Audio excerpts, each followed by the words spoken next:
Hola, ¿cómo estás?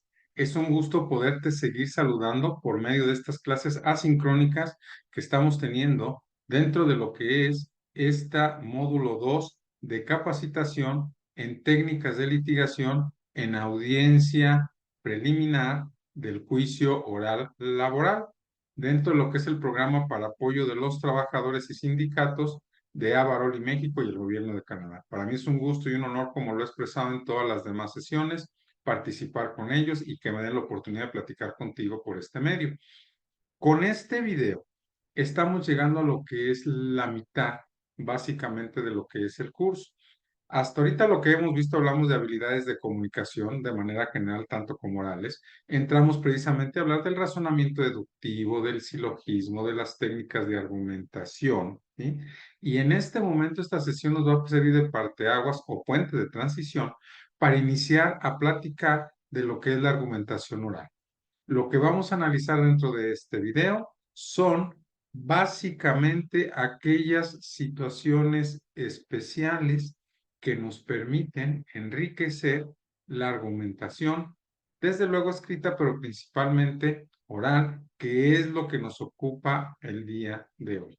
Y concluir con un tema para cerrar todo lo que se refiere a las técnicas de argumentación básicas, que es la argumentación jurídica, y hablar un poquito de lo que es el argumento, además de algunas figuras retóricas, de los tropos y de las habilidades mentales, que aquí es donde empezamos a transitar a lo que es la argumentación oral, que debe de tener el abogado para poder ejercer de manera adecuada. Sin más preámbulo, te voy a pedir que me permitas compartir pantalla en este momento. Lo voy a realizar, ¿sí? Para que nosotros podamos revisar lo que es la información de la cual precisamente hemos estado hablando, ¿sí? En estos momentos empiezo precisamente a compartir. Perdón, estamos adelantándonos a lo que es una presentación que no es todavía la que necesitamos. Ahora sí, juega. Vamos a iniciar lo que es esta presentación, ¿sí? Que nos sirve de lo que nos sirve de guía. Muy bien. Entonces, como ya te lo platicaba hace un momento, vamos a empezar a hablar de lo que es la argumentación jurídica. ¿Qué es la argumentación jurídica? La argumentación jurídica es una acción que nos permite, por medio de razonamientos, pruebas y justificaciones, tener la capacidad de convencer a alguien que reconozca un derecho ajeno o respete una obligación. Hasta el día de hoy habíamos platicado de la argumentación como una técnica de persuasión y de convencer. Cuando le ponemos ya la palabrita que dice jurídica, entonces estamos hablando de dos situaciones en específico. O reconoces un derecho o se acepta lo que es una obligación, o se respeta precisamente lo que es el derecho, ¿sí? La argumentación jurídica siempre será sustentada en leyes, principios, precedentes y doctrinas, ¿sí? Para poder argumentar jurídicamente, primero hay que tener interés, lo vamos a platicar un poquito al momento. Me queda claro que podríamos discutir que el interés jurídico, sobre todo en algunas ciencias ya, en algunas materias propias, como es el amparo, no es el único para poder acudir a un proceso. Tenemos precisamente el interés legítimo, lo vamos a platicar precisamente en un momento, nos vamos a referir a interés de manera general, ¿sí? Y esta argumentación se elabora en torno a sujetos de derecho con el fin de solucionar situaciones particulares de derecho de manera definitiva dentro de un proceso judicial. Ahora, el motor, el movimiento, donde se concentra todo lo que es la actividad de la argumentación jurídica, es el argumento jurídico. El argumento jurídico no es otra situación que un esquema argumentativo. Yo diferiría a lo mejor un poquito, pero no nos vamos a meter en la situación, un esquema argumentativo para resolver un caso, ¿sí? Y que es usado en las decisiones jurídicas para fomentar una conclusión. Ahora, para entender un poquito cómo funciona esto, permítame presentarte lo que es la siguiente imagen de cómo funcionamos en un juicio con todo esto, los argumentos, hasta lo que hemos dicho el día de hoy. La vida del hombre está llena de hechos, precisamente. Todos son hechos y hechos jurídicos. Esto seguramente lo recuerdas de tus clases básicas de lo que es derecho. Esos hechos que tenemos pruebas o que podemos probar que acontecieron, porque hay que recordar que un hecho en el cual no se tiene prueba o una evidencia difícilmente va a pasar al mundo del derecho. Un hecho en el cual se tiene o está basado precisamente en pruebas puede legitimar un interés de alguien para acudir a un proceso judicial. En este proceso judicial, ese interés va a ser defendido por abogados que nosotros llamamos litigantes, y esos abogados litigantes a estos hechos y pruebas que han obtenido, que les han presentado o que han conseguido, le aplican el derecho. El derecho les permite generar argumentos que pondrán a disposición de un órgano jurisdiccional, de un tercero, de un juez. Juez que de acuerdo a un marco que se llama interpretación jurídica, ¿sí?, valorará estos argumentos para obtener un argumento interpretativo. Y este argumento interpretativo será la base de la resolución que dicte. Fíjate, entonces aquí hay que distinguir una situación. Una cosa son los argumentos en general y otra cosa es el argumento interpretativo. El argumento interpretativo es la parte fuerte del trabajo jurisdiccional, el cual va a emplear para determinar cuáles son los argumentos que acoge, cuáles son los argumentos que toma para emitir una resolución, y resolución que afecta a las partes. Es decir, en todo aquello que empieza precisamente en el hecho va subiendo lo que es el juez y regresa precisamente a lo que son los particulares o los sujetos de derecho que se encuentran involucrados. ¿Sí? Dicho lo anterior, ya hemos hablado hasta ahorita del argumento en general. Hablemos un poquito de lo que son los argumentos interpretativos. ¿Cuáles son los argumentos interpretativos más importantes? No me voy a referir a todos, voy a dejarlos aquí en la diapositiva, en la presentación, para que tengan el momento que quieras, si le quieres poner pausa, si quieres apuntarlo, si quieres tomar una foto con posterioridad, lo puedas hacer. No quiero cansarte en el entendido de que vas saliendo del trabajo y todavía explicándote uno por uno los conceptos. Me voy a referir a los más importantes y los demás te los dejo para que tú los veas. De esta primera gráfica, un precisamente argumento importante, tal vez el más de esta, es el argumento pragmático. El argumento pragmático es aquel que busca resolver la situación a partir de consecuencias favorables. Es decir, es un argumento que se optará por aquellas razones, por aquellos precisamente razonamientos que permitan resolver de mejor manera el problema. El juez dirá, estos son los argumentos que nos permiten valorar más precisamente lo que es el problema y por tanto los voy precisamente a tomar como lo que son míos. Obviamente todo encuadrado desde el punto de vista de la interpretación jurídica que haga, ¿sí? No puede estar peleado un argumento interpretativo con la interpretación jurídica que el juez haya elegido. Ad litere, gramatical, teleológica, sistemática, libre, etcétera, etcétera. La que haya elegido tiene que ser acorde con lo que es este argumento interpretativo, ¿sí? Entonces, en materia laboral específicamente hablando, el argumento pragmático es muy fuerte, porque de acuerdo a las disposiciones laborales que hemos analizado ya desde el principio del curso, la libre valoración o la intención de la ley laboral de poder llegar al fondo del asunto implica que los argumentos del juzgador tengan que ser más pragmáticos, ¿sí? Que no los haga tan formales, que vaya al fondo del asunto, y eso implica utilizar un argumento interpretativo más pragmático, por lo cual tú cuando participes en un tribunal laboral, cualquiera que sea la etapa en que lo hagas, trata de dar argumentos en los cuales sea la solución que sea mejor para ambas partes, no para ti, porque a final de cuentas puede ser una resolución que sí te ayude a defender los intereses de los trabajadores, pero que ya en la práctica de buscar algo que tenga consecuencias favorables para ambas no lo sea. Es decir, hay que buscar precisamente que sean ganar a ganar. Obviamente no siempre se podrá, habrá veces que el argumento solo te pueda beneficiar a ti sin detrimento de la otra parte. Ahora, otra gráfica de lo que son algunos argumentos. Otros argumentos que podemos tomar dentro de ello es los que tienes precisamente en la diapositiva.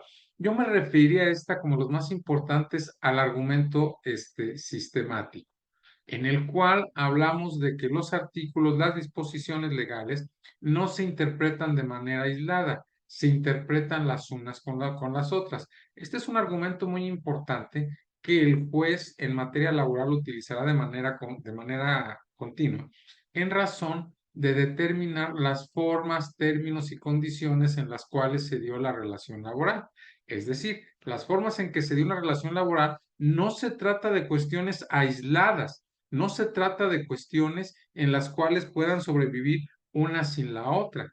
El determinar las acciones laborales o en su caso las excepciones depende de cómo se hayan integrado todas las condiciones que subsisten en esa relación, sea individual o sea precisamente colectiva, y la cual llevará a obtener un argumento en general de cómo eran esas condiciones y cómo era esa relación del trabajo. Por ejemplo, cuando nosotros hablamos de acciones de acoso u hostigamiento, tendrán que compaginar varias situaciones de la propia relación laboral que nos llevan a realizar lo que es un argumento sistemático en ello. Hay otro que es muy importante y que te pido que no pierdas de vista también, que es el argumento apagógico, ¿sí?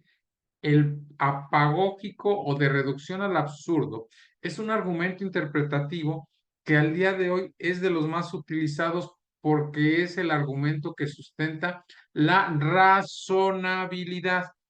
Esto quiere decir que al tribunal le tienes que utilizar tú constantemente, acordarle que buscamos decidir lo más razonable.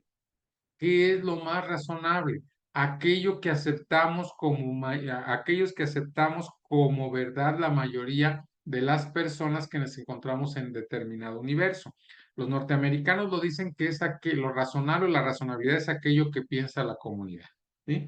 Pasándolo a lo que es a nuestro derecho, lo razonable es aquello que aceptamos de manera más general, que estamos más de acuerdo, al menos toda la comunidad jurídica en materia del trabajo. Entonces hay que utilizar lo que es razonabilidad, entendiendo lo que es una voluntad general, no una opinión personal. Eso será mi razón, pero mi razón, curiosamente, no puede ser razonable en todos los casos. Por eso, cuando digas lo más razonable, hay que entender que nos estamos dirigiendo a un pensamiento colectivo. Bien. Otra precisamente gráfica que tenemos, aquí el que sí o sí siempre va a utilizar un juzgado laboral es el argumento de autoridad y es el que tú tienes que invocar en más de alguna ocasión. ¿Cuál es este? ¿Cuál es este? Pues el que está en las jurisprudencias. Ese es el argumento que tiene más fuerza persuasiva y principal si son de la Suprema Corte de Justicia. Muchos precisamente abogados nos hemos acostumbrado a decir, es que ya la Corte decidió. Bueno, si ya la Corte decidió, explica qué fue lo que decidió la Corte. Por favor, en los tribunales nunca vayas a caer únicamente en decir la Corte decidió sin tener lo que es el argumento, porque si no es real lo que estás diciendo y el sustento que estás diciendo no es válido, puedes perder credibilidad como abogado bajo esta frase. La Corte decidió que. Entonces, ahí hay que decir cuál es precisamente el argumento. Pero en nuestro sistema basta que sea una decisión de la Suprema Corte de Justicia y eso implica para el juzgador un argumento de autoridad que no puede precisamente pasar por él. ¿Sí? Podemos acudir a los precedentes en argumentos ab ejemplo, que es para lo que nos sirven en ello. Podemos acudir a lo que es la finalidad, lo que es el espíritu teológico de la ley también. Pero yo creo que de esta gráfica el más importante es el argumento de autoridad. Bien, aquí te pongo un ejemplo de una jurisprudencia de cómo se puede utilizar lo que es los argumentos interpretativos. Si tú ves en esta jurisprudencia emitida por el primer colegiado en materia civil y del trabajo del 17º circuito, en la parte que se encuentra subrayada, nos dice que toda la idea que está generando en términos del tema de la prescripción en materia laboral lo hizo bajo una interpretación sistemática. Y tan es sistemática que tú puedes ver que en la primera parte del renglón de justificación no toma un artículo. Está tomando 1, 2, 3, 4, 5, 6 artículos distintos, los cuales analiza en conjunto y derivado de una interpretación sistemática es que llegan a la conclusión que nos dice la voz de la jurisprudencia. Entonces, este puede ser un ejemplo de cómo se estructura un argumento interpretativo. Te reitero, el argumento interpretativo te lo da el tribunal. Tú eres el que le tiene que dar los elementos como abogado litigante, como abogada postulante, para que el tribunal te dé el argumento interpretativo que tú estás esperando. Bien, dicho lo anterior, entonces vamos a pasar a lo que es un pequeño video en el cual te voy a pedir que analices los argumentos interpretativos. Puedes ver primero el video, puedes después regresar a lo que es la presentación, puedes ponerle pausa, lo que tú consideres que es lo más adecuado, ¿sí? Entonces, me voy a permitir compartir un video de algunas situaciones que se dan en casos de acoso y hostigamiento para que tú veas el video y después de ver el video, pues analizamos, te doy mi respuesta probable, que desde luego no tiene que coincidir forzosamente con la tuya. Muy bien. Entonces, dame solo un segundito para poder precisamente dame nada más un segundito para poner lo que es el video. Estoy trabajando en ello, dame lo que es un segundito, ya estoy en condiciones de compartir pantalla. Listo, entonces vamos a compartir lo que es la pantalla de este video. Armando, ¿qué te pasa? ¿Tienes algo? Sí, tengo algo. Tengo unas ganas inusitadas de estrangular a una rubia.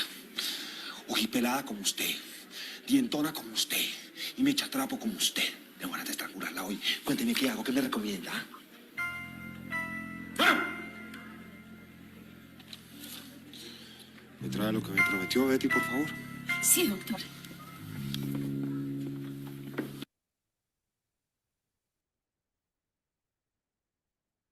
Por favor, molesta a alguien más con tus preguntas. Cerciórate que tengamos a Pier 59 a las 8 a.m. mañana.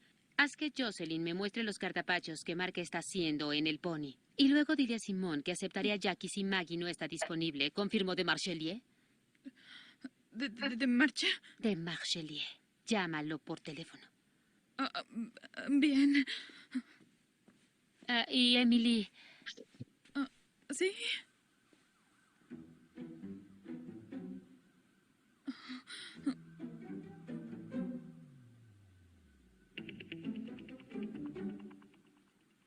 Es todo. Entonces quedamos que hay que incluir en las páginas centrales como promoción estas fotografías de las nuevas influencias. Y Paul, te recuerdo que esto no es lo que pedí. ¿Le llamaste a de Marchelier? Yo lo haré. Es que ella... Da faldas Calvin Klein. Y dijo algo de un pony. ¿Dijo cuáles faldas? No. ¿Color, hechura? No, Baja la voz, intenté ¿quieres? preguntarle. Oye, nunca le preguntes a Miranda nada, ¿sí? Ahora yo me encargaré. Tú ve a Calvin Klein. Yo... Ay, disculpa, ¿tienes algo que hacer? ¿Alguna convención de faldas a la cual acudir?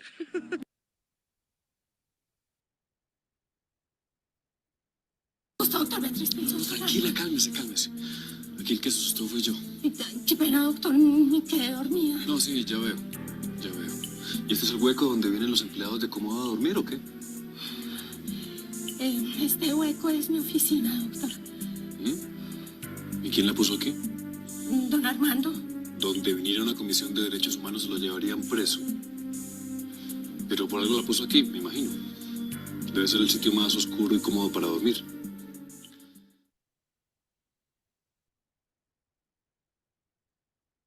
Ok, dejamos de compartir pantalla en este momento del video.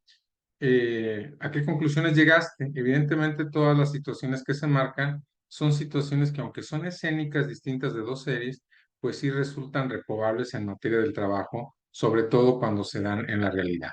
Deja regresar a lo que es la presentación, para compartirte lo que es mi opinión en relación a esta situación.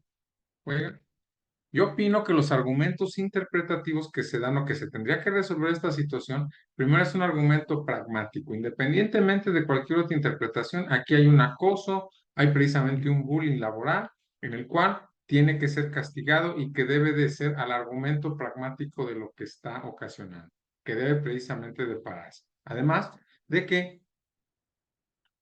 precisamente por equidad, estas situaciones laborales que presentamos se deben resolver y darles el mismo peso que cualquier otra situación laboral que se haya dado en este sentido. Es decir, Si las situaciones laborales de acoso similares se han resuelto de esta manera, entonces se tienen que resolver de manera igual. Y además de que es el espíritu de la ley del trabajo, es lo que nos da el argumento interpretativo teleológico. La ley del trabajo busca precisamente la protección y busca un trabajo digno de acuerdo a sus mismas definiciones. Entonces, aquí podríamos aplicar un argumento interpretativo teleológico basado en lo que es la dignidad que tiene que tener el trabajo. Evidentemente hay argumentos de autoridad, la Suprema Corte de Justicia, los tribunales federales han emitido más de algún criterio que se refiere a estas situaciones de acoso y hostigamiento y también se podrían utilizar con algunos precedentes de ejemplo que coincidan. Desde luego te digo, esta es mi opinión, no forzosamente tiene que ser la tuya, pero sería para ejercitar un poquito lo que son los argumentos interpretativos. Concluida la parte de los argumentos interpretativos, créeme que este tema de argumentos interpretativos da para más. Por ahí si tienes en algún momento la oportunidad de revisar la introducción el libro de introducción a la argumentación de la Suprema Corte de Justicia, este tema de los argumentos interpretativos se lleva prácticamente unas 300 cuartillas, más o menos de lo que es el libro, que es un libro como de unas 500 páginas. Entonces, nos da para hablar muchísimo más. Esto solo es una síntesis de todo este tema muy rápida, porque en los 20 minutos que llevamos del video no podemos explicar más allá de esto. Ahora, nuestro siguiente tema que vamos a platicar, o segunda parte, son los recursos retóricos. Los recursos retóricos vienen a ser herramientas que nos permiten embellecer, darle mejor estilo y causar discursos más impactantes, ¿sí? Por medio de lo que son tipos retóricos y por medio de lo que son tropos, que son formas de embellecimiento. Si tú tienes por ahí lo que es la oportunidad, voy a dejar de compartir pantalla un momentito. Yo te sugiero que te hagas de este libro. Es un libro que te va a ayudar muchísimo, muchísimo para que empieces a trabajar de manera adecuada en la argumentación oral y la litigación oral. Se llama Estrategias de Litigación Eficaz, de María José Fernández Pigares Morales. Es un libro español, no es tan fácil a veces de conseguir, pero créeme que vale la pena que lo busques. Bueno, ya con las plataformas puede ser más fácil. Ok. Dicho entonces lo anterior, me regreso a lo que son las recursos retóricos. Bien, ahora, vamos a hablar de algunas figuras retóricas que son importantes y que podemos utilizar. Al igual que la anterior, al igual que en el caso de los argumentos interpretativos, voy a poner en la diapositiva todos los tipos que se encuentran contenidos en cada uno de ellos y después no me referiré a todos en general, pero te los voy a dejar aquí en la presentación para que tú en tu caso puedas profundizar en lo que son ellos. Primero tenemos lo que son las tipologías de posición. Las tipologías de posición implican dar calidad, cargo, ubicación a un elemento o a una persona dentro de lo que es el discurso o el argumento que nosotros estamos celebrando, ¿sí? A veces implica darle fuerza a lo que es una actividad, un verbo, que es el que nos genera la situación jurídica que estamos platicando. A veces son situaciones de presentar a lo que son las personas en ello. Dentro de los tres primeros que ponemos de posición, me gustaría hablar un poquito de lo que es el paréntesis. El paréntesis también se da hablado, ¿eh? Muchas veces pensamos que los paréntesis nada más son escritos. No, también los paréntesis se dan hablados, se dan platicados. Un paréntesis platicado es cuando nosotros, imagínate que con la voz hacemos lo mismo que haríamos de manera escrita. Ponemos un dato que no forzosamente es parte de la oración, pero sí resulta relevante. El paréntesis lo utilizaremos nosotros dentro de nuestra argumentación jurídica, dentro de nuestra argumentación en la audiencia preliminar e incluso en la de juicio, en varios momentos, pero uno en especial es cuando te refieres a un órgano de prueba, el cual tiene una actuación dentro del juicio. Si nosotros le decimos, su señoría, en relación a los testimonios ofrecidos, en especial el del señor Juan Pérez Manzano, vigilante de la empresa, el cual se ha ofrecido para acreditar el despido injustificado en contra de la señorita trabajadora, del señor trabajador de nombre tal. ¿Dónde se encuentra el paréntesis en este ejemplo que yo estoy poniendo? Digo lo que es el nombre de la persona y después digo el cargo. El paréntesis aquí fue vigilante de la empresa y ya luego sigo con lo que es la idea que pretendo desarrollar. Entonces, ese sería un ejemplo de lo que es paréntesis. Cuando nosotros hablamos ahora de lo que es las figuras de repetición, las figuras de repetición son aquellas que nos permiten reiterar algo. Cuando hay una palabra, cuando hay una frase que nosotros queremos que se quede en lo que es la mente del tribunal. Esta palabra implica que nosotros queremos que se quede grabada. Esperamos precisamente de que no se olvide. Es cuando queremos que al juez le resone esa palabra durante todo el discurso y que acabando precisamente el discurso la pueda decir.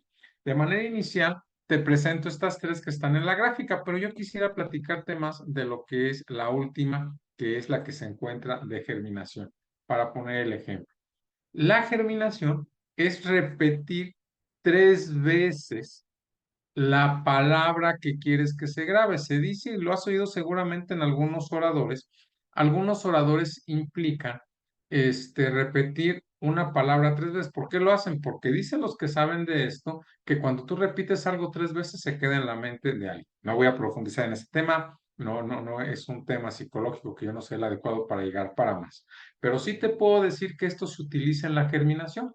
Cuando nosotros hablamos de la tipología, de lo que es la germinación, en esta tipología lo que se hace es repetir esta palabra 3 veces. Ejemplo, su señoría, lo único que escuchó usted el día de hoy de parte de los testigos presentados por la parte demandada, que es la empresa, fue únicamente chismes, más chismes y solamente chismes. No hay un solo dato que haya podido ser corroborado de lo que le dijeron hoy dichos testigos. ¿Cuál fue la palabra que quiero en este caso que se escuche más allá del momento en que la dije en la mente del juzgador? Chismes, más chismes y seguramente chismes. Para esto nos sirve la tipología de lo que es la repetición, para repetir una palabra y que esa palabra salte precisamente o le dé la relevancia que necesita el juzgador. Muy bien. Dicho precisamente lo anterior, las siguientes que nosotros tenemos son las de amplificación. La tipología de amplificación nosotros la vamos a utilizar cuando queremos ampliar un tema, queremos realizar aclaraciones, queremos que queden más claro alguna situación, ¿sí? Dentro de ellas tenemos, por ejemplo, lo que es la corrección. La corrección cuando nos dijimos, si bien es cierto que la otra parte la ha comentado, pero las cosas no son así. Lo que es cierto es cuando nosotros decimos no es así, no es lo correcto, no acontecieron, estoy hablando de lo que es una tipología de corrección en ello. Tenemos también dentro de todo esto lo que es la enumeración. La enumeración implica marcar las cosas en un determinado orden. Su señoría, al día de hoy no puede dar audiencia a lo dicho por la contraria en primer término porque, además, en segundo término hay que tomar en cuenta. Y por si no fuera suficiente, en tercer término tendremos que decir que en ese caso estamos hablando de lo que es, en ese caso, una enumeración, ¿sí? Luego, cuando nosotros hablamos del oxímoron, que es otra forma, el oxímoron implica enfrentar dos conceptos que son antagónicos, pero que nos pueden dar lo que es una solución. Más sobre todo, fíjate, cuando se usan frases coloquiales que en algún momento con todo respeto, porque luego, si no lo haces con respeto, el tribunal te las puede tomar a mano. Tienen que decirse de manera adecuada. Pero si yo le digo al tribunal en algún momento, señoría, Aquí lo único que pasó fue que hubo mucho ruido y pocas nueces. ¿Sale? Eso es precisamente un oxímoron. Estoy diciendo, hicieron aquí un show y absolutamente no pasó nada. A lo mejor si tú no quieres decir mucho ruido y pocas nueces, hay que decirlo, te digo, con cuidado y el contexto. Hay veces que convendrá, hay veces que no. A lo mejor sí lo puedes ocupar. Tanta prueba, tantos testigos y tantos documentos para nada. Tantos documentos, tanta prueba para tan pobre evidencia. Eso sería un ejemplo de oxímoron, ya sin utilizar lo que es una frase simbólica o coloquial que puedes utilizar dentro de ello. Muy bien. Ahora, siguiendo hablando de lo que son precisamente la amplificación, en ello podemos hablar de lo que es, entre otros, el zeugma. Vamos a hablar, si te parece, del zeugma. El zeugma es cuando vinculas a lo que es una palabra a distintas unidades sintácticas o distintos tiempos. El zeugma es algo que te permite elevar un sujeto o una persona a distintas situaciones. Ejemplo, en el caso precisamente del zeugma, podemos decir nosotros, su señoría, el trabajador Juan del Peral, llegaba tarde en la mañana, llegaba tarde en la noche, llegaba tarde en la madrugada. No importaba la hora en la cual tuviera que entrar. Siempre llegaría tarde, mañana, tarde, noche, madrugada o atardecer, por decirlo de alguna manera. ¿Cuál es la forma en que funciona precisamente aquí lo que es el zeugma? El zeugma funciona cuando nosotros, si fijan a la figura del trabajador que mencioné, le estoy dando varios motivos de lo que es el tiempo. ¿Sí? Ok. Estos serían de amplificación, te repito, no quiero referirme a todos ellos de manera general porque no quiero hacerte cansada la sesión, simplemente es mencionarte, darte algunas ideas de cómo funcionan algunos de ellos y que tú después, si te interesa, puedas profundizar y yo con mucho gusto estoy también aquí para cualquier cosa que te haga falta. La siguiente tipología de figuras que vamos a estudiar es la apelación. Dentro de lo que es la apelación, implica que nosotros estamos pidiendo una reconsideración, que estamos impugnando una idea, que nos estamos inconformando. Cuando nosotros nos inconformamos, podremos utilizar cualquiera de lo que son las figuras que se encuentran determinadas ahí. Me quiero referir yo a una, yo creo que es la más fuerte de todas, es la más fuerte y es la más socorrida y te sugiero que la practiques en lo posible, es la pregunta retórica. ¿Qué es una pregunta retórica? Es un cuestionamiento, obviamente, al tratarse de una pregunta, pero es un cuestionamiento que tú no vas a decir la respuesta en el momento del tribunal. El tribunal debe de sacar la respuesta en su mente. El tribunal debe de obtener la respuesta de manera mental. La respuesta debe ser tan clara que no necesite mencionar, ¿sí? ¿Hay algún escenario en el cual se puede hostigar a una mujer, su señoría? ¿Hay algún escenario en el cual se pueda acosar a un trabajador justificadamente? ¿Hay algún escenario en el cual se pueda hacer burla pública de un trabajador? Evidentemente, el patrón debe de ser condenado a todas las prestaciones reclamadas porque no puede existir ninguna justificación a lo que le hizo la trabajadora. ¿Se fijan? Entonces, en ese caso, estoy utilizando la pregunta retórica. Lancé 3 preguntas retóricas. Si tú tienes la habilidad de incluso de lanzarla, una misma pregunta variada en 3 veces o 3 preguntas seguidas, ello te ayuda a reafirmar. Imagínate que son golpes mentales fuertes, porque entonces haces que conteste. Mis preguntas eran de contestar siempre, no, no lo hay. Que lo contesto una vez un golpe y lo contesto otra vez otro golpe y le contesto otra vez otro golpe, misma respuesta, ¿sí? Un conjunto de preguntas retóricas te puede ayudar a lo que es básicamente poder generar adhesión a lo que son precisamente tus ideas en ello. Las personas nos convencemos más de lo que pensamos, de lo que escuchamos. Y si no somos buenos escuchadores, entonces, por tantito, por eso es mejor a veces por eso es muy importante y es una herramienta muy fuerte, argumentativa, que es la pregunta retórica. Tenemos también la sermocinación. La sermocinación implica cuando le vas a dar autoridad a alguien. Su señoría, el debate resulta innecesario y ocioso por algo que ya resolvió la corte. Podrá decir lo que quiera el abogado de la parte patronal o el abogado de la demandada, mas sin embargo, si bien sus ideas son respetables, todo ello está fuera de debate en razón de que la corte ya resolvió. Esa es la sermocinación.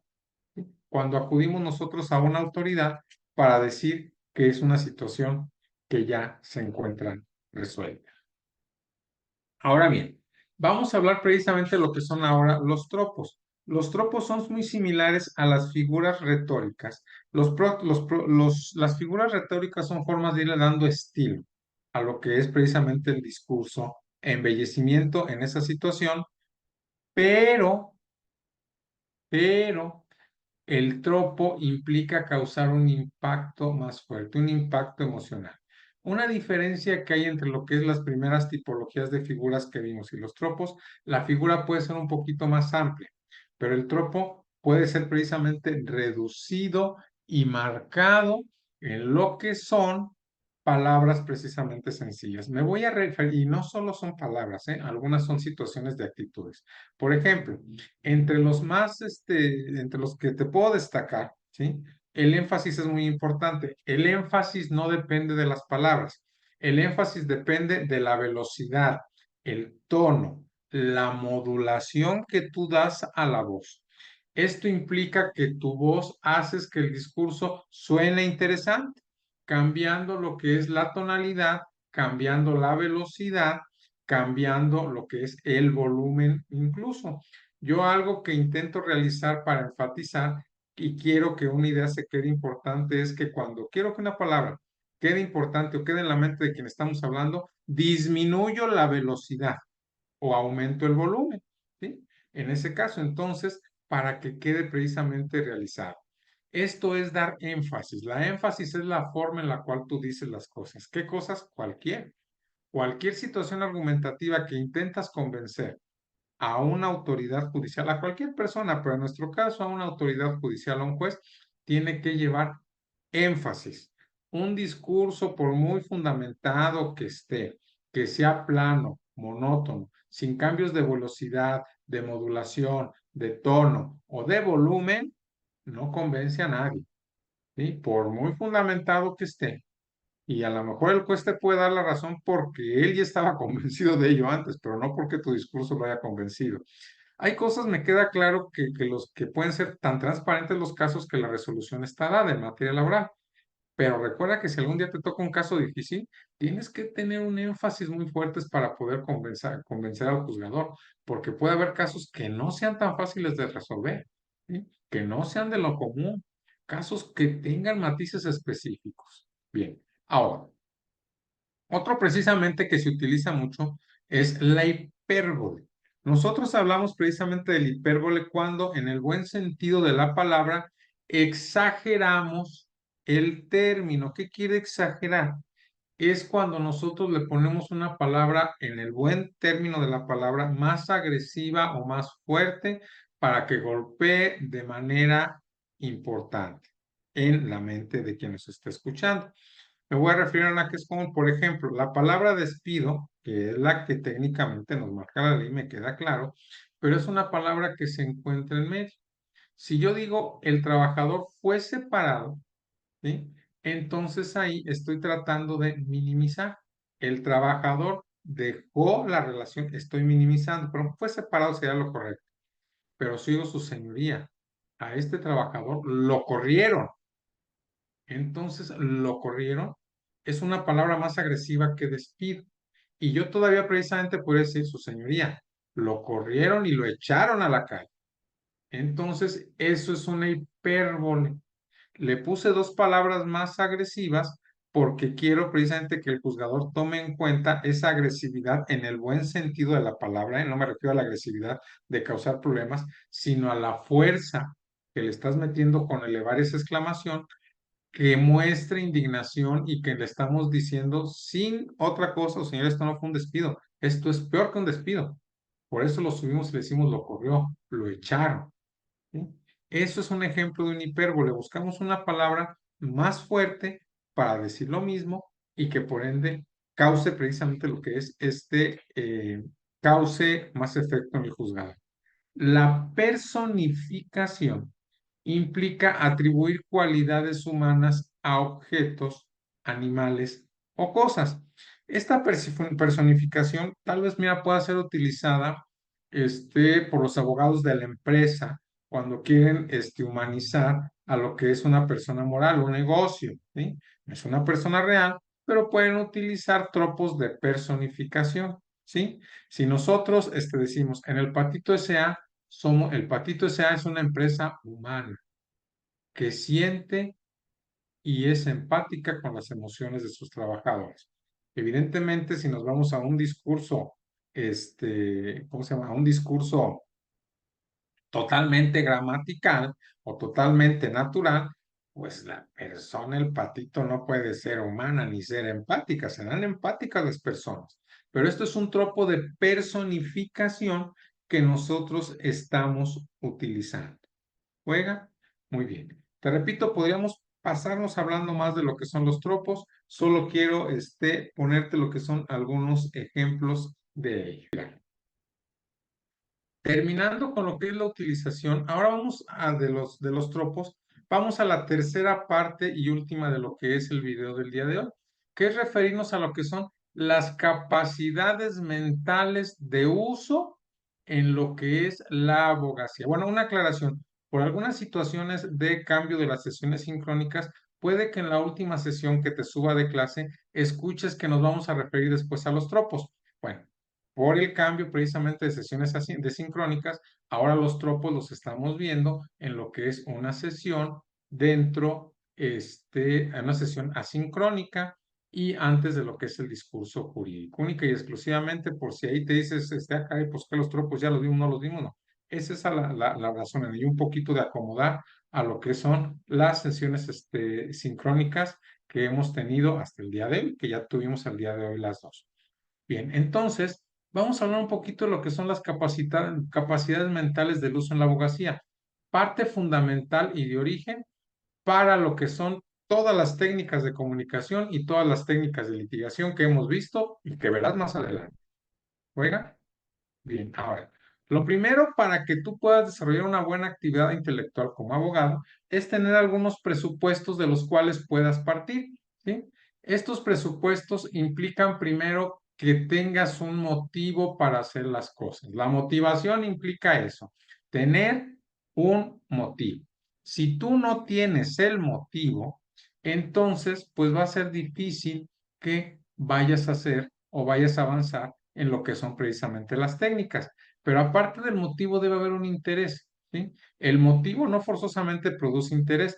Tú puedes tener precisamente un motivo de no ir a algún lugar y ese motivo de no ir a algún lugar implica pues falta de interés. Oye, ¿por qué no vas al cine? No me interesa, ¿sí? ¿Cuál es mi motivo? Pues mi motivo es que no me gustan precisamente las películas, no tengo motivo o no me interesa. No forzosamente es lo mismo. Dice, como abogados, en la argumentación oral, en base a lo que trabajamos en materia precisamente laboral, sabemos que estamos implicados en lo que son las emociones. Hay emociones, muchas veces el debate jurídico también puede ser un debate en emociones por los temas que tratamos, porque somos seres humanos, porque a veces amanecemos mejor que otros días en ello. Siempre tienes que tener una forma de canalizar tus emociones. Si no puedes canalizar tus estados de ánimo, difícilmente podrás hacerte cargo de estructuras argumentativas un poquito más complejas. Y desde luego implica poner atención. La poner atención en materia de litigación oral, hablamos de lo que es escucha activa y concentrarte. Una palabra que se te vaya en un debate oral puede ser la diferencia entre ganar o perder. Evidentemente implica tener lo que es una disciplina de trabajo, un orden, rutinas establecidas, formas de abordar la información, formas de organizar tus documentos, tus pruebas, etcétera, ¿sí? Y una vida sana. Realmente dicen para ejercer el litigio en cualquiera de sus fases, y desde luego eso no excluye a la materia laboral, y más a ti que eres procurador del trabajo y que tiene bastantes asuntos que atender, pues debes precisamente ser sano, tener una vida sana. Básicamente son tres los aspectos que nos sugieren que cuidemos como abogados para tener una vida sana y estar en buenas condiciones para el litigio. Ejercicio, alimentación y sueño de calidad. Mira, si tú no tienes una condición física adecuada, dime cómo vas a hacer para aguantar largos ejercicios cuando se presenten y sea necesario, argumentativos de interrogación o de contrainterrogación. Si te cansas, pues vas a estar pensando que estás cansado, pero ya no vas precisamente a dar lo que es lo necesario. Entonces, debemos de tener una mínima condición física, aunque no lo parezca, pero tienes que tener una condición física. El hecho de estar cansado, del hecho de, perdón, de estar sentado, perdón, no cansado, sentado, escuchando y concentrado, cansa. Métete precisamente a estudiar a lo mejor un escrito que tienes que hacer por ahí, un recurso, un amparo, una reconsideración, no lo sé, y ve qué le pasa a tu cerebro después de que estuviste 3 o 4 horas. Es cansado. La actividad intelectual también causa y te desgasta físicamente. ¿Sí? Entonces tienes que tener una base física que te lo permita. Además, es necesario hacer ejercicio. ¿Sí? Es muy necesario que fluya la sangre y que fluyan precisamente el cuerpo de una manera que te permita desahogar ese estrés.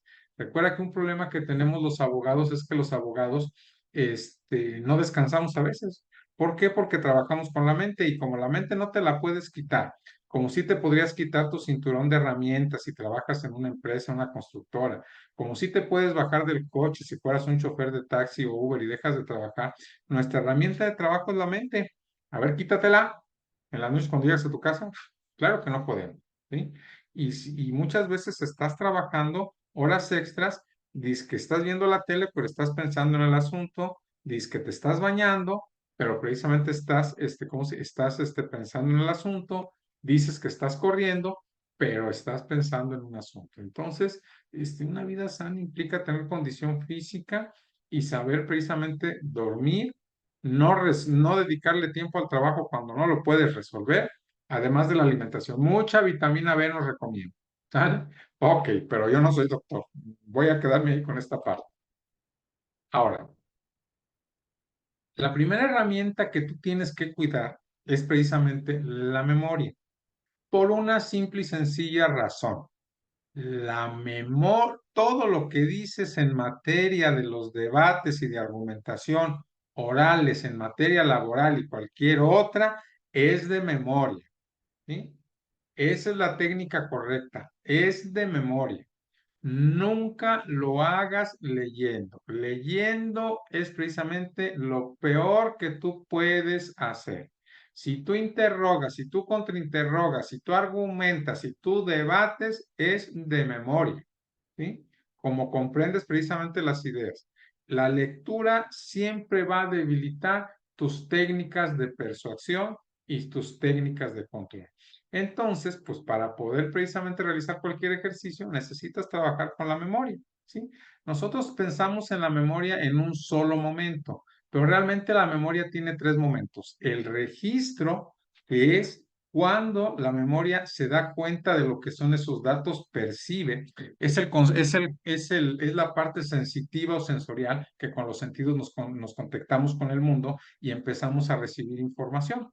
De esa información, después la memoria lo que hace es almacena todo, no te almacena todo, almacena aquellos datos que se consideran importantes o que te deben de hacer y los guarda, así como en un archivito, como si abrieras tu archivito de la vieja usanza y metes tu folder de un caso, o como si en la computadora le pones cerrar y guardar. Y luego viene la recuperación.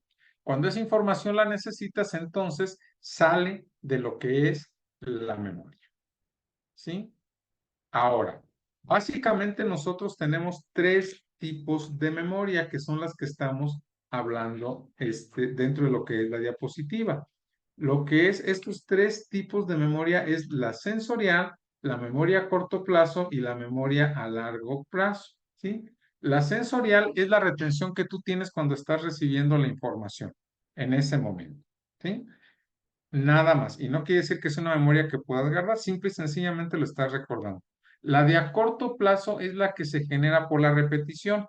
Esta es no es de las mejores memorias, pero curiosamente es la que utilizamos o utilizan los estudiantes para el examen, que es cuando dicen voy a memorizar, o nos decían los maestros, no memorices, pues en otras palabras sea, no utilices la memoria a corto plazo. Es la que utilizamos por medio de la repetición, una y otra vez, hasta que repetimos como periquito, como guacamayita, aquello precisamente que nos aprendimos. Esta memoria nos dura por un tiempo, sí, pero desaparecen los datos prácticamente de manera muy rápida, ¿sí? Entonces, a la larga no nos ayuda nada. ¿Cuál es la memoria que nosotros tenemos que cultivar? La memoria a largo plazo. La memoria a largo plazo es aquella que se obtiene por comprensión, por entender, por razonar, por manejar, por analizar, por ver desde distintas ópticas lo que son el caso de esa información que nos ocurre, ¿sí? Lo que conservas a largo plazo es aquello que comprendiste, que analizaste y que esos datos se te quedan en lo que es tu mente. Y por ende, como abogados, pues nosotros debemos invocar, no debemos invocar ni a la memoria sensorial ni a la de corto plazo para desarrollar nuestras técnicas de manera adecuada, sino siempre a una memoria de largo plazo. Ahora, hablando de las memorias de largo plazo, ¿cuáles son las que debemos cultivar? Básicamente son dos divididas en tres, la de procedimiento y declarativo. La memoria del procedimiento es aquella que nos permite hacer las cosas en un orden, que recuerdes cuál es el paso 1, cuál es el paso 2, cuál es el paso 3, cuál es el paso precisamente 4. Importantísimo cuando tú vas a entablar un discurso o un alegato de cierre, utilizar la memoria del procedimiento. Todo tiene que decirse en un orden y ese orden deriva o lo sigues de acuerdo a la memoria del procedimiento, que va respetando todas y cada una de las etapas que se van dando en cada uno de ellos. Pero después, ya para lo que es, fíjense, la memoria de procedimiento es para decir las cosas cuando argumentamos en el momento adecuado, pero para decir el fondo, perdón, de las cosas, es la memoria declarativa.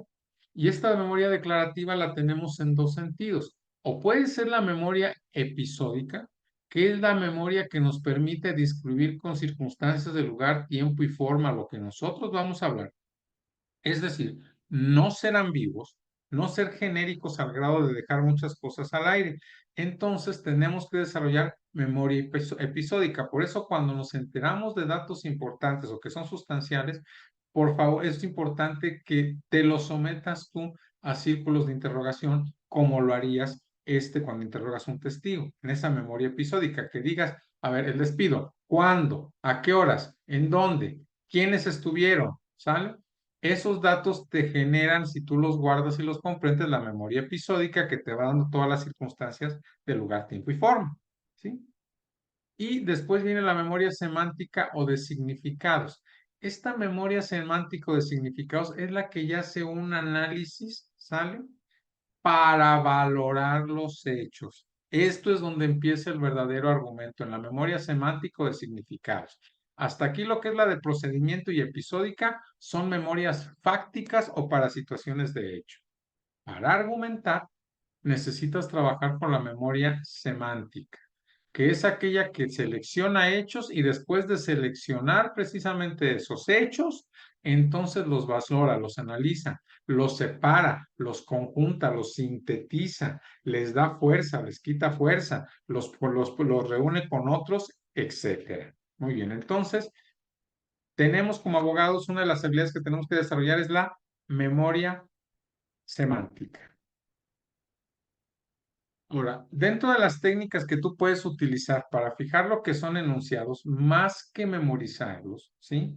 Implica poder realizar alguna de las actividades que estamos promoviendo aquí, que tú para comprender la información, para analizarlo, para poderla expresar, entonces acudas a lo que es alguno de los siguientes. La repetición tiene que ver más con la memoria a corto plazo, ¿eh? La puedes utilizar, ¿sí? Si lo haces consciente, te va a ayudar a comprender las cosas porque a veces la memoria a corto plazo es inconsciente. ¿Qué quiere decir con que es inconsciente? Pues que lo repites y no es algo así como las tablas de multiplicar, que no lo vuelves consciente, simplemente ya sabes que esta información y la sacas. No, la reiteración consciente es que tú estés totalmente atento y que sepas lo que estás diciendo. ¿Juega? Entonces, dentro de las técnicas, habla ya de la repetición, puedes usar lo que son procesos de codificación, agrupación, asociación, dividir la información, por ejemplo, las pruebas por documentales, por materiales, las pruebas que tienen que ver con el despido, las pruebas que tienen que ver con la relación de trabajo, las pruebas que tienen que ver con las características personales del trabajador, ¿sí? En lo que eran sus funciones, en lo que eran sus emociones, las pruebas que tienen que ver con determinado día. No importa cuál sea el sistema que utilices, siempre y cuando tengas un sistema de organizar la información. Esta tal vez sea la que sí o sí tienes que utilizar. Juega. La codificación implica precisamente entender las palabras o entender los conceptos que estás manejando. Y aquí no te quedan más que dos. O utilizas el concepto al cual ya está ligado esa figura o creas un significado para ello. Es decir, la creación del significado implica interpretar, ¿sí? Cuando algo no puede ser definido, entonces tú generas la definición y generas ahí tu codificación. Esto tiene que ver entonces con lo que es la comprensión, ¿sí? Otra forma es la agrupación y segmentación, que tú puedas hablar entre dos figuras, entre dos actos en que coinciden y que son precisamente diferentes. Cuando tú dices diferencias, semejanzas, entonces estamos hablando de lo que es este tema. Puedes recurrir a medios de asociación, te mostramos ahí precisamente algunos de ellos, que comparas, que utilices una analogía, ejemplos, tus experiencias, imágenes. Es más fácil guardar una imagen que una letra.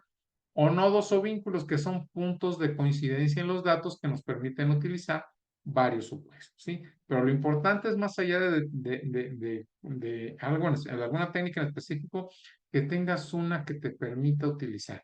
Para poder potencializar tu memoria, debes de tener una técnica adecuada. Si no, desde luego podrás utilizar la memoria, pero si no tienes una técnica, entonces la memoria no trabajará para el lado que tú quieres. Podrás grabarte información, sí, pero tal vez no es la que quieres y de la forma que quieres. Por eso luego podemos omitir, perdón, datos relevantes en algún debate. Una forma también que te ayuda a tu memoria es la utilización de mapas mentales. La utilización de un mapa mental es en una hoja, ¿eh? Un mapa mental nunca va a tener más de una hoja, ¿sí? En una hoja pones toda la información que requieres para determinada actuación o para determinado sustento. No necesitas más que una hoja para que con una visión puedas tener el panorama de todo lo que vas a hacer. Un mapa mental es una herramienta muy fuerte cuando vas a realizar algún argumento. ¿Por qué? Porque en una hojita donde tienes pocas palabras, puedes tú inmediatamente ver el orden, la secuencia de pasos o todos los grupos de los cuales vas a hablar. Hay dos tipos de mapas mentales que te pueden ayudar mucho. El cronológico, que son aquellas líneas de tiempo y que son precisamente para cuestiones prácticas. De hecho, puedes utilizar un mapa mental cronológico que te sirve para hablar de los hechos, pero si ya vas a hablar de argumentación, yo te sugiero que utilices un mapa conceptual sistemático, en el cual precisamente los conceptos, las disposiciones, las pruebas, todo lo que necesitas para una argumentación, lo pongas en una sola hoja y con la relación que tiene y la que quieres explicar al tribunal. Entonces, para argumentación yo te sugiero siempre mapas mentales sistemáticos, ¿sí? Y el cronológico te puede dar para cuestiones prácticas. Otra situación, y esto es muy importante en materia laboral, la agilidad mental, ¿sí? El juicio laboral oral o la oralidad no tiene piedad, es inclemente. Y si tú no tienes la habilidad para reaccionar en el momento que están aconteciendo las cosas, esto puede ser una situación crucial. Por lo cual, yo te sugiero siempre desarrollar una agilidad mental. ¿Cómo la desarrollamos? Ya fácil, o sea, no creo que nadie se oponga a esta idea. Primero, debes de poder concentrar. Debes de realizar ejercicios de concentración que te permitan centrar tu atención en lo que está aconteciendo y no separar o no perder de vista la idea que tienes en mente, que estás focalizando. Tiene que haber una concentración, ¿sí? Y después precisamente de una concentración, tienes que ensayar una capacidad de reacción, ¿sí? La capacidad de la reacción es responder. Muchas veces se tiene más agilidad o capacidad de reacción cuando tú sabes o estás preparado ya para algo que vas a hacer. Ejemplo, Cuando a ti te interponen una objeción, es más fácil que antes ya sepas cómo vas a contestar en lo general las objeciones y solo le pongas el detalle a que en ese momento lo empieces a pensar. Por ejemplo, lo vas a hablar después seguramente cuando tengas tus sesiones de juicio oral. Pero si a ti te dicen objeción, pregunta argumentativa, la respuesta inmediatamente que tú tienes que tener para una reacción rápida es no, su señoría, no es una pregunta argumentativa y la completas. Pero ya sabes que en ese momento tu reacción va a ser inmediatamente decir no, ¿sí? Y así te estás definiendo para, en dado caso, puedas precisamente estar preparado para ese momento. Entonces, la agilidad mental es cuando tú le das a tu cerebro formas y le dices cómo reaccionar. Cuando tú haces un contrainterrogatorio también o cuando vas a estar en un debate, una de las situaciones, un ejercicio que te puede ayudar y te ayuda a la agilidad mental, es tener a alguien que simule a la persona que vas a contrainterrogar, primero asumiendo las respuestas que te daría, ¿sí? Pero después de que hayas hecho el primer ejercicio, dile que lo vuelva a hacer y te cambie las respuestas y que ahora lo diga de otra manera. Y después que te lo diga de otra manera, ¿qué te va a ayudar en eso? Te va a ayudar a prevenir todos los escenarios posibles de lo que te pueda contestar. O lo puedes hacer tú mentalmente, decir, ¿sabes qué? Ok, me puede contestar esto y si me contesta esto, le voy a preguntar esto, pero me va a decir esto, ¿no? Entonces yo le voy a preguntar esto. Vas haciendo tu estructura, te vas adelantando y eso te da agilidad mental, porque recortas mucho el tiempo del cerebro. Entonces, el cerebro ya sabe, ya tiene el plan A, el plan B y el plan C para reaccionar ante ello. Una de las mejores formas de tener agilidad mental es estar preparado con anticipación y no dejar todo a la reacción. Por ejemplo, alguien que dice, me voy a esperar a ver qué dice en el interrogatorio para planear el contra. Eso se llama pescar. Y pescar, aunque por mucha agilidad mental que tengas, no es una técnica recomendable porque te puede llevar a consecuencias que no persigues. Ahora bien, otra de las situaciones que tiene que ver con la agilidad mental, desde luego, pues es que tienes que tener métodos para poder tomar decisiones de manera adecuada. Los abogados tenemos que estar tomando decisiones siempre. Un juicio, una audiencia, y ponte a contar un día las decisiones que tomas en una audiencia y créeme que te va a sorprender. Cada momento tienes que estar decidiendo. Cada vez que el juez le dice algo que manifestar, quiere algo agregar usted, eso ya es un momento de decisión. Que aunque tú no lo pienses o lo retengas, dices, ¿contesto o no contesto? ¿Le digo algo o no le digo algo? ¿Sí? ¿Me opongo o no me opongo? Siempre estás tomando una decisión y lo importante es que sea consciente, que no contestes como por guión, nada más, no su señoría, sí su señoría, no su señoría. Da respuestas conscientes, porque estas respuestas a lo mejor pueden perjudicar tu caso de una manera fuerte. Entonces, y no he hablado ni siquiera de que estés interrogando, contrainterrogando, o bien estés debatiendo, ofreciendo una prueba o impugnando las pruebas de tu contrario, que también ahí se toma una cantidad importante de decisiones. Por lo tanto, es importante que tengas un sistema, un método, perdón, para tomar decisiones.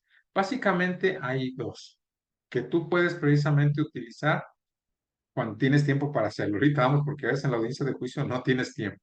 El racional, que implica precisamente ver o determinar la cuestión a resolver. Delimitas el problema. En otras palabras, te centras en la litis. Y una vez que tienes bien centrada la litis, es decir, antes de tu audiencia preliminar, ya cuando tengas tu escrito de demanda, de contestación de demanda, réplica y dúplica, a leerlos otra vez. Y después de leerlos, ¿qué vas a tener que hacer tú como abogado? Delimitar precisamente la litis. El delimitar la litis te va a permitir ya de entrada en la audiencia preliminar, uno, proponer acuerdos probatorios. Todo lo que no esté en acuerdo probatorio puede ser motivo de un acuerdo. Y en la audiencia preliminar a veces los abogados se han acostumbrado a decir, no hay acuerdos probatorios por ser la fácil, pero hay veces que los asuntos se empiezan a ganar con los acuerdos probatorios y es cuando se empiezan a clarificar. Entonces, no haga situaciones por sistema, propone acuerdos probatorios cuando esto realmente se puede hacer dentro del juicio y aquellos que te convengan, los que le convienen a tu contrario, que los haga él, pero los que a ti te convienen, hazlos, propone el acuerdo probatorio, ¿sí? Y además de que esta delimitación de la litis te permite objetar la admisión de las pruebas de tu contrario también en la audiencia preliminar. Pero lo más importante, te da el escenario y la posibilidad de las consecuencias y alternativas que tienes para resolver lo que es un asunto y te permite elegir. Centras la litis, tienes precisamente las consecuencias y te permite precisamente elegir. Ese será un método objetivo racional. Ahora, la ponderación empírica en este sentido implica que tú analizas todos los escenarios posibles, todas las situaciones posibles para tomar precisamente lo que es una decisión, ¿sí? Utilizas, obviamente también tienes que tener centrada la litis, utilizas precisamente o centras lo que es qué tanto puedes cumplir, realizar los objetivos que te estés planteando. Un juicio siempre tiene que plantear por objetivos. Cuando vas a iniciar una demanda, ¿por qué motivo vas a empezar? ¿Qué es lo primero que tú vas a argumentar? Y de aquello precisamente que tú argumentes de manera inicial, perdón, de aquello que centres la litis, pues se van los objetivos, ¿sí? Si la litis es el despido injustificado, pues entonces tú como abogado tendrás que decir, mi objetivo es acreditar el despido injustificado. Y después de ahí ven los objetivos, pero además de ello quiero que le paguen las horas extras. Vas delimitando lo que son los objetivos, ¿sí? Después de ello, ya con los objetivos y la facilidad o dificultad de acreditarlos en juicio, puedes ver qué tanto te interesa llegar a una transacción extrajudicial, hacer un convenio. Puedes ver si de acuerdo a los costos y los riesgos que tiene el proceso, lo mejor es dialogar, negociar o seguir el pleito. Todo eso será motivo de una ponderación empírica. Ahora, hay veces que no crees que aunque los dos métodos anteriores son los mejores que puedes utilizar, pero hay veces que te tienes que ir por el intuitivo. En las audiencias de juicio oral no vas a tener muchas veces el tiempo necesario para analizar las cosas como lo permiten o como lo disponen lo que es la situación del método racional u objetivo. No podrás precisamente hacerlo. Hay veces que tienes que guiarte a tu experiencia, a tus máximas de la experiencia, a lo que estás viendo tú en ese momento y decidir. Hay decisiones que cuando las tomas tarde, por muy adecuadas que sean, tarde es y no te ayudan. Hay cosas que se tienen que decidir en el momento. Ejemplo, las objeciones. Ejemplo, la objeción de pruebas. Ejemplo, el contestar una vista. Eso tiene que ser en ese momento. Siempre será mejor tomar una decisión en ese momento, aunque no sea la más acertada. Y olvídate después, le hubiera dicho, no, pues bajo las circunstancias que estaban, esa fue la decisión que tomaste, pero hay que prepararse. Hay que estar preparado para tomar esas decisiones. Y luego hay términos que son mixtos, que podemos combinar cualquiera de los dos precisamente, de los tres sistemas que hemos visto. Otras capacidades que tú puedes precisamente utilizar son la atención y concentración. Es importantísima, ya la platicamos hace unos momentos en ello. Juega. Síntesis, al grano. Hay que decir lo que se tiene que decir, ni más ni menos. Por eso te puse ahí la frase de lo que no ayuda, estorba. Y la selectividad de comparación, saber qué información es la que tenemos que manejar, cuál es aquella que le tenemos que dar más énfasis, más exaltar de manera más fuerte y cuál precisamente no. Bien. Hasta este momento creo que ya me oíste hablar mucho. Vamos a hacer precisamente una pequeña pausa y para ponerte ahora lo que es un video del señor Barack Obama. Estoy seguro que tú ubicas quién es Barack Obama, ¿sí? No necesitamos mayor explicación para lo que es él. Entonces, en lo que es un fragmento de un discurso realizado por él. Y te pido por favor que al igual que como lo hemos realizado, en lo que son otros momentos, veas de todo lo que hemos hablado ahorita, tropos, habilidades precisamente mentales y figuras, cuáles son las que utiliza y cuáles son las que son más resaltables en este ejercicio. Sin más, me permito compartirte lo que es el video para que lo analices y lo platicamos ahorita en un momento después de que los veas. Corre video. I believe we can keep the promise of our founding. The idea that if you're willing to work hard, it doesn't matter who you are, or where you come from, or what you look like, or where you love. It doesn't matter whether you're black or white, or Hispanic, or Asian, or Native American, or young or old, or rich or poor, able, disabled, gay or straight. You can make it here in America if you're willing to try.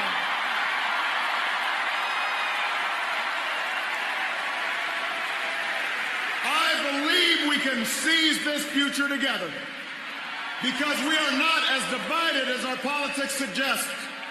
We're not as cynical as the pundits believe. We are greater than the sum of our individual ambitions, and we remain more than a collection of red states and blue states. We are and forever will be the United States of America. And together, with your help and God's grace, we will continue our journey forward and remind the world just why it is that we live in the greatest nation on earth. Thank you, America. God bless you. God bless these United States.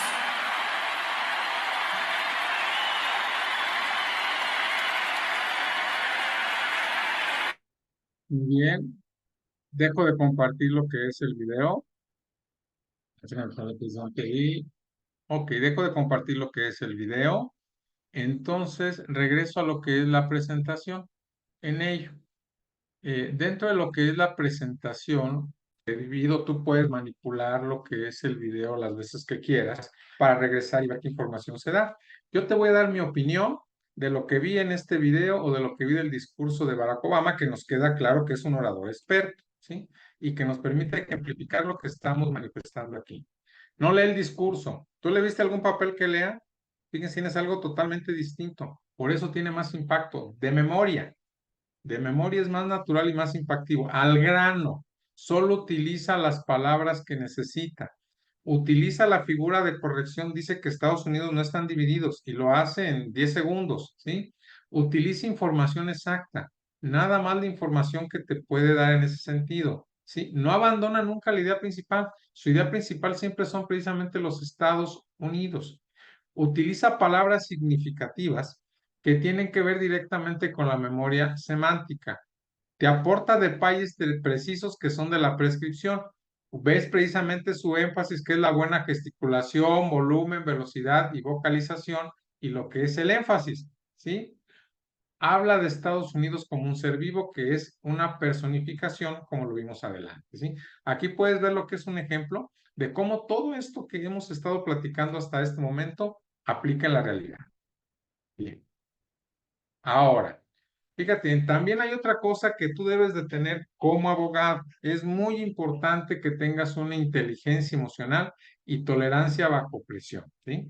Nuestro trabajo estresa, nuestro trabajo presiona, porque es un trabajo de confrontación, de valoración, de, ¿cómo se llama? De acreditación, ¿sí?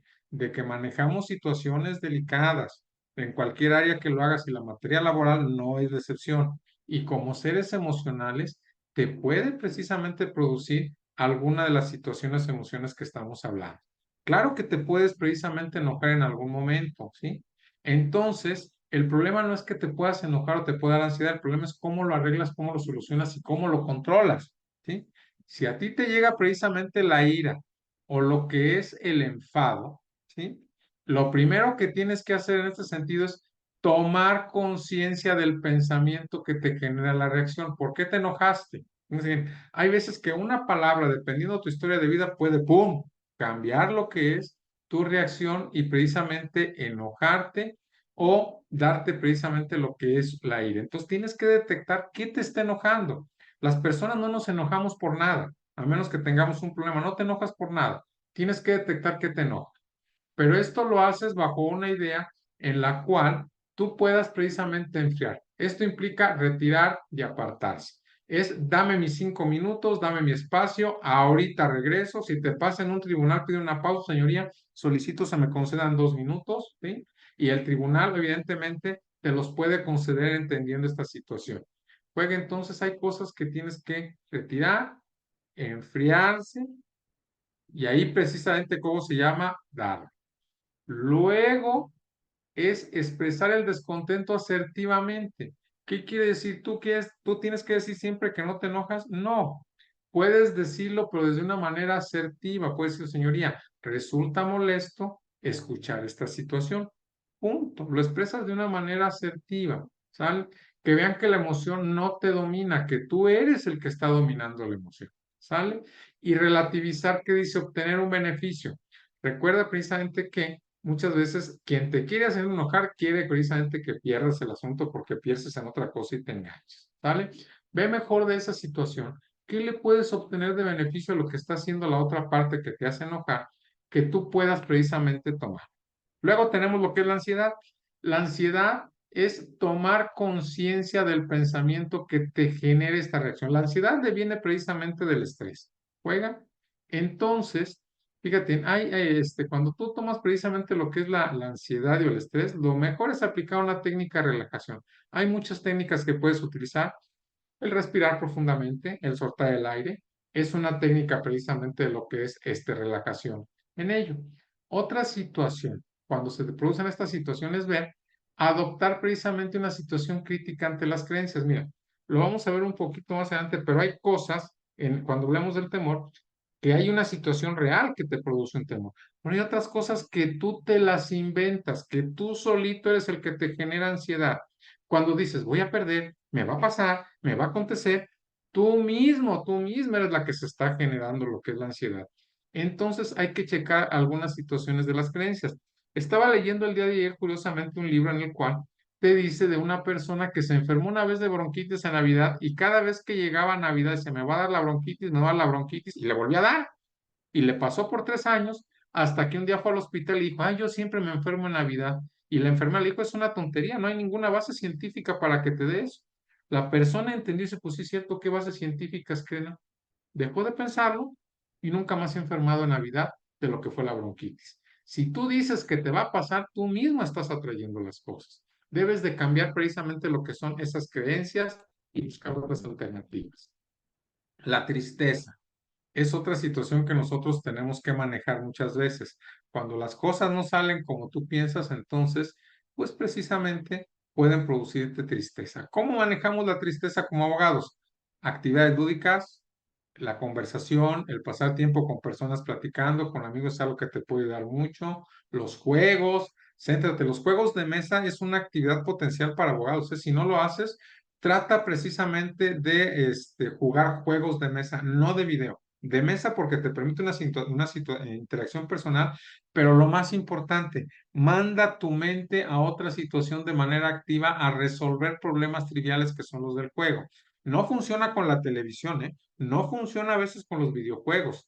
¿Por qué? Porque aunque estás conectado con la pantalla, como estás en una situación pasiva, no estás resolviendo nada, tu mente solo está recibiendo. Y cuando tú utilizas un juego de mesa, estás resolviendo. Si estás jugando dominó, si estás jugando baraja, póker, canasta, conquian, brisca, lo que tú quieras, turista, monopolio, venga, no sé, lo que tú quieras. Entonces, eso te implica estar resolviendo problemas que tienen que ver otra situación. El ejercicio físico, el cansarte, también te ayuda. Mira, hay veces que si tienes que llorar, seas hombre o mujer, llora. Donde nadie te vea, pero llora. Ese es el desahogo, es la reacción a la tristeza. Por eso cuando tenemos nosotros una pena fuerte, lloramos, porque el cuerpo necesita desahogarse. Y el desahogarse no son las lágrimas, sino simplemente tener esa vía de escape de lo que es la emoción. Entonces, llorar no es malo, ¿sí? No lo hagas en público, claro está, ¿sí? Pero si tienes que llorar, llora, no te detengas, ¿sí? No tienes por qué avergonzarte por llorar en ello. Fortalecimiento en vínculos, la fe, la oración, te ayudan precisamente a ayudar con la tristeza, porque son pláticas contigo mismo que a veces nos hacen falta a las personas al día de hoy. Regálate cosas. Si tú precisamente te gusta ir al spa, regálate un spa, regálate precisamente algo que te guste comer, regálate una bebida, chiquéate y apapáchate tú solito, tú solita, no esperes que alguien más lo haga. Eso te va a ayudar precisamente la tristeza y te va a dar, independientemente de lo que te quieran los demás, tú te quieres a ti mismo. Juega y realiza precisamente lo que son actividades que te hagan precisamente sentirse solidario. O sea, lo que va con el grito, no estás solo. Por eso los juegos lúdicos, el convivir con amigos, en platicar, el unirte a causas sociales donde te sientes útil, te ayuda a combatir la tristeza. Bien. Ahora, el miedo escénico, fíjense que es también una situación que tenemos que combatir, es algo que definitivamente no puede subsistir contigo cuando llevas precisamente una audiencia de juicio oral. ¿Cuándo tienes miedo escénico? Cuando tienes tensión en los músculos o en las partes nerviosas, por ejemplo, el cuello, ¿sí? Cuando tienes problemas de movilidad, y movilidad no solo nos referimos a los brazos, a las piernas, sino cuando empiezas eso es un problema precisamente de movilidad, cuando empiezas a tartamudear, cuando te falte el aire, ¿sí? Cuando empiezas a sudar mucho, ¿sale? Cuando te pones chapeado de color o pálido, todas estas cuestiones implican que existe un miedo escénico. ¿Te sirven para detectarlo? Juega. Ahora, las causas del miedo escénico, como ya te lo adelantaba hace algún momento, solo pueden darse en dos situaciones: racionales, cuando tienen que basarse en hechos ciertos objetivos, generalmente en cuestiones de tu historia de vida, juega, e irracionales. Los irracionales, en pocas palabras, se dan en creencias, construcciones, invenciones, anticipaciones precisamente negativas, frustraciones. Es decir, el único lugar donde existe la razón para tu miedo es en tu mente. Ejemplo, cuando dices, no, no voy a hablar porque se van a burlar de mí. ¿Cuántas veces has hablado en público antes? Ninguna. ¿Y cómo sabes que la gente se burla de ti? No, pues es que yo creo. Ah, ¿tú crees? Pero es una creencia que es precisamente irracional. ¿Sale? Bien. Ahora, ¿sí? Dentro de lo que es cómo intervienes o cómo solucionas las situaciones del temor, hay dos formas precisamente de hacerlo. Si son racionales, haz un plan de acción para superarlo, porque cuando lo racional primero es detectar por qué se te produce ese miedo, qué fue lo que pasó, qué fue lo que aconteció, cuál es el hecho de la historia de tu vida que te impida tener un desempeño escénico adecuado, ¿sí? Puede ser en el kinder cuando alguien se rió de ti, puede ser la primera vez que dijiste el poesía de la madre y se te olvidó. Ok, vuélvelo real, vuélvelo precisamente consciente, diría un terapeuta. Entonces, de ahí ya que lo vuelves consciente, ahora sí es un plan de acción para quitarte ese recuerdo. Y los irracionales, lo que necesitas tú son más sencillos. Cambia tus creencias, positivismo, evocaciones agradables, ¿sí? No cargues changos que no tienes necesidad precisamente de cargar en ello. Quítatelas, me van a burlar, me van a salir más, no me va a hacer caso el juez. Pues evidentemente si tú no lo haces ya te salió mal y ya no te hizo caso el juez. Pero si tú lo dices, siempre tendrás lo que es una forma de realizarlo y de adecuarlo precisamente. Siempre sé positivo. Piensa que las cosas van a salir bien. Juega. ¿Qué puede? Algunos consejos generales para afrontar lo que es el temor. Trabaja la cuestión a fondo, o sea, fíjate, trabaja los discursos. El conocer y el manejar lo que vas a decir te da seguridad. Si tú vas a improvisar porque no preparaste tu discurso, tu argumentación, tu debate, tu interrogatorio, lo que tú sea, eso te genera inseguridad y te genera temor. ¿Por qué? Porque no lo preparaste. Prepáralo. Y una vez que tienes ya preparado, que tienes toda la información a la mano, realiza un plan de orador. ¿Qué digo después? ¿Qué digo antes? Aquí lo puedes hacer por un mapa mental. Yo he dicho que no leas, pero no he dicho que no utilices una guía y un plan mental para conducir, un mapa mental para conducirlo. Y el mapa mental es lo mejor. Pocas letras, figuras grandes y te va a dar seguridad. Ese papelito que dice, yo estoy en contra de eso, pero he visto muchos abogados, desde estudiantes, que les da seguridad traer un papelito en la mano donde está en la guía. Eso yo creo que va en contra de tu lenguaje corporal, pero me queda claro que lo haces porque te da seguridad. Bien, utiliza ese papelito, pero no en la mano. Ponlo en el escritorio, ¿sale? Para que tú lo puedas estar viendo ahí y eso te va a ayudar a seguridad y te va a quitar el miedo escénico. Muy bien.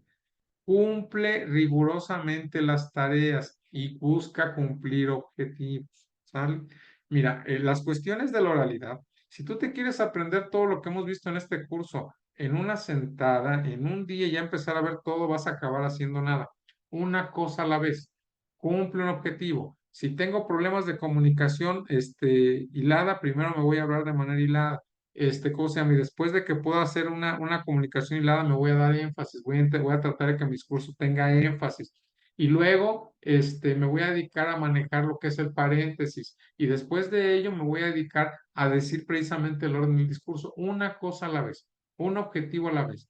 Márcate situaciones de crecimiento y cuando manejas un área, te vas a la otra. Como en los videojuegos, no puedes pasar al nivel 5 si no has pasado el nivel 1. Entonces, ponte objetivos y velos superando y con el paso del tiempo yo estoy seguro que te vas a convertir en un orador excelente y un litigante excelente en lo que es ello. Juega, cumple, desde luego, cumple con lo que es la actividad cognitiva, entiende lo que vas a decir antes y durante el discurso. No hables nada más como se te venga, trata de hacerlo precisamente consciente.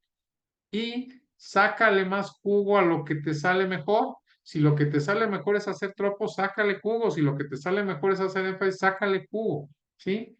Haz lo que mejor te sale. Empieza por ahí. Lo que tú ya no necesitas trabajar mucho, empieza a lo dar. Y si tú sabes que te sale bien, y si tú sabes precisamente que eso lo haces de manera correcta, entonces te dirá, relájate, no te tenses siempre después de lo que es antes de una audiencia.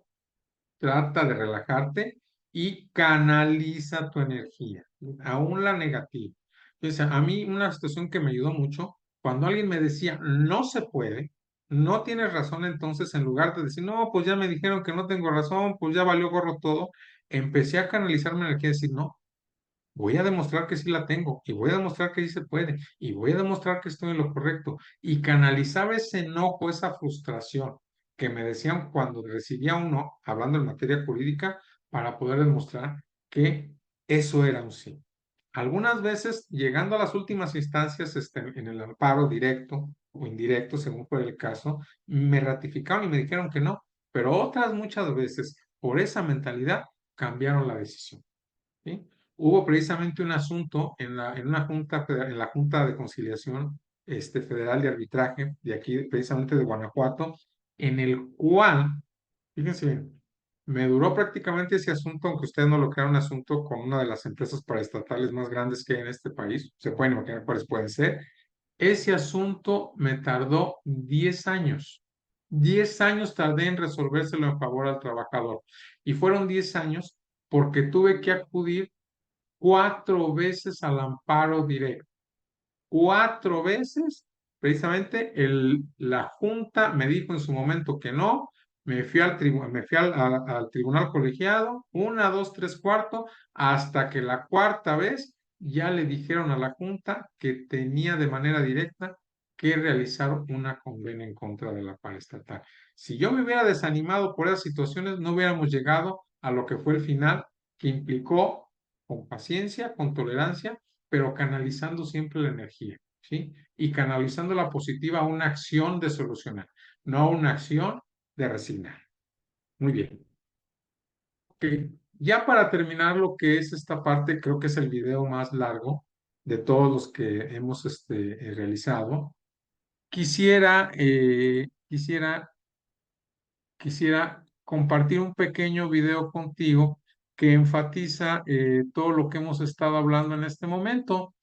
Ese video, permíteme buscarlo, ya lo busqué, ya lo tengo listo para compartir. Entonces, permíteme por favor compartir este video que nos sirva como cierre de esta sesión de las actividades y operaciones intelectuales que tiene que desarrollar lo que es el abogado. Corre video.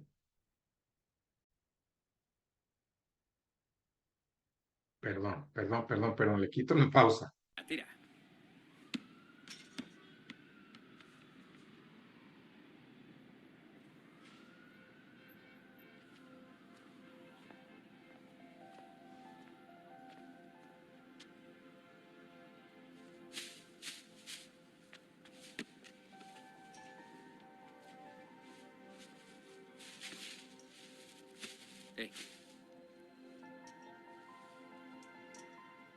Nunca dejes que nadie te diga que no puedes hacer algo. Ni siquiera yo. ¿Vale? Vale. Si tienes un sueño, tienes que protegerlo. Las personas que no son capaces de hacer algo te dirán que tú tampoco puedes. Si quieres algo, ve por ello. Y punto.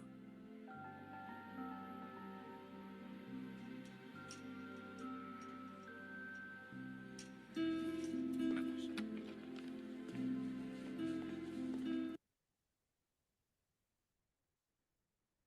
No dejes que nadie te diga que no puedes, no dejes que nadie te impida desarrollar las habilidades de técnicas de litigación que son necesarias para ejercer tu labor como defensor de los trabajadores, que es tan sustancial y tan importante en lo que es este país, ¿sí? No escuches esas voces, no escuches, porque generalmente el que te diga que esto no es una buena técnica, que no sirve, que no se puede desarrollar, que no se pudo hacer, que se hicieron para otros países, otras edades, no le hagas caso.